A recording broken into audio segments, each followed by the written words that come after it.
Aujourd'hui, le prophète Raphaël nous partage un épisode marquant du parcours de Jésus, son retour vers sa patrie avec ses disciples. Un message rempli de révélations pour notre marche chrétienne.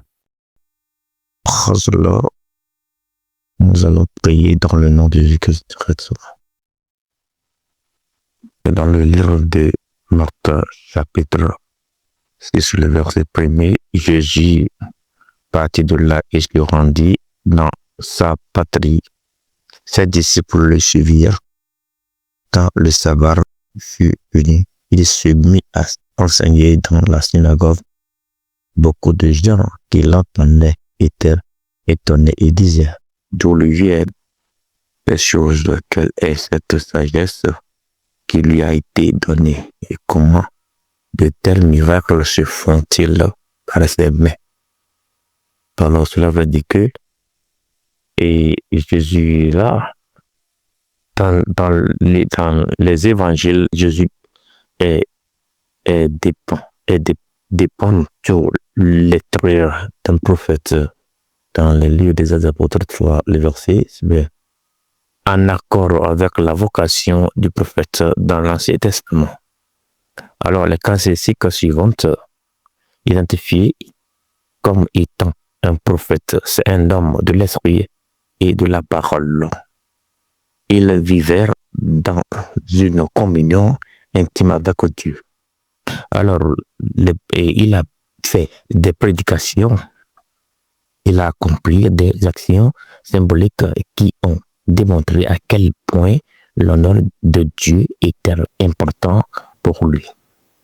Il a exposé l'hypocrisie des chefs religieux et critique leur attachement aux traditions plutôt qu'à la parole de Dieu.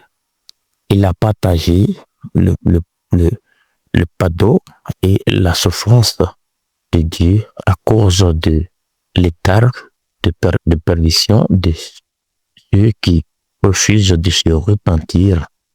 L'accent sur l'enseignement éthique de la parole de Dieu, par contraste avec les observances de nature.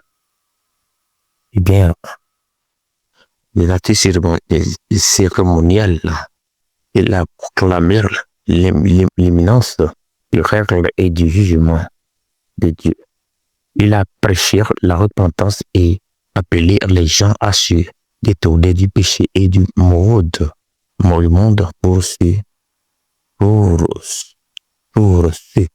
à se détourner du péché pour se tourner vers le Dieu.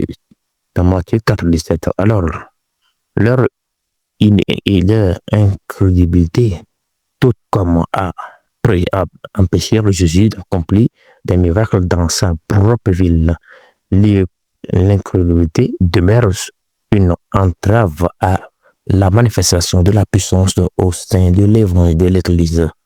L'incapacité à croire la vérité biblique, le refus d'accepter la possibilité que les dons de l'esprit soient exercés encore aujourd'hui, on le rejet des justes valeurs divines empêchent le Seigneur de manifester la puissance du royaume parmi le peuple.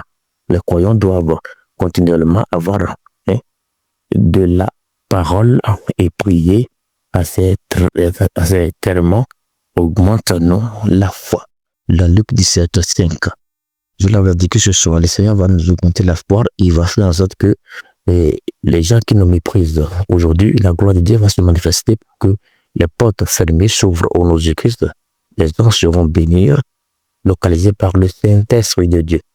Et la guérison par les moyens de l'onction d'huile n'est mentionnée qu'ici et dans le passage de Jean 5:14. L'huile était probablement utilisée comme symbole de la présence et de la puissance du Saint-Esprit. Alors, et comme point de contact suffisant à encourager la foi. Et c'est pourquoi la compassion est une émotion qui saisit les gens jusqu'au plus profond de leur être. Elle implique un chagrin que l'on éprouve pour la souffrance et le malheur de l'autre, accompagné d'un désir intense d'aider, se dénier et s'agir d'une caractéristique à la foi de Dieu. Parce que maintenant, au fil des âges, et plus particulièrement à notre époque où les gens sont indifférents à la souffrance physique et spirituelle des autres, la volonté de Jésus et ce qu'il attend de ses disciples, c'est qu'il a distingué, en faisant preuve de compassion envers les autres. Alors, dans Luc 10, 33, avant les repas, Jésus rendait grâce à son Père céleste pour les nourritures. Les croyants doivent suivre son exemple et rendre grâce avant de manger avant les actions de grâce. C'est reconnaître la solitude de Dieu et le fait qu'il pourvoit à nos besoins. Chaque repas devrait être un acte d'adoration accompli pour la gloire de Dieu. Pour savoir plus à ce sujet, dans 1 Corinthiens 10, 31. Alors cela veut dire que les pharisiens et les docteurs de la foi péchaient à cause de leur attitude légalisme. Ce péché consiste à remplacer les bonnes attitudes intérieures qui viennent du fait d'être né de Dieu et de l'esprit par des actions extérieures ou des paroles.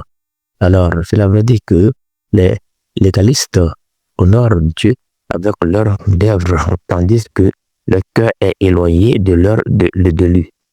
Ils donnent une apparence de piété, mais au fond de leur cœur, ils n'aiment pas vraiment Dieu.